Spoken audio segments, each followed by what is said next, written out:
tuloy lang ang buhay.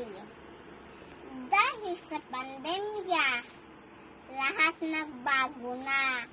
Lahat apektado. Ikaw, sila, tayo. Pero heto tayo. Tuloy pa rin makipagsapalaran sa mundo. Paano tayo susulong? Paano ang edukasyon?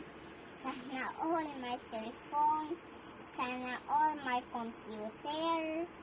Sana all may wifi. Sana all may laptop.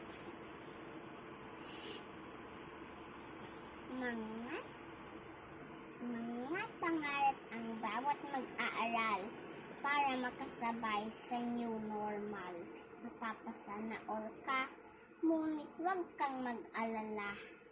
Ibibigay ang mga aralin, basahin, unawain. Nariyan si nanay at tatay, handang bumabay sa'yo. Text or tweet mo lang sa teacher mo, handang tumulong sa'yo.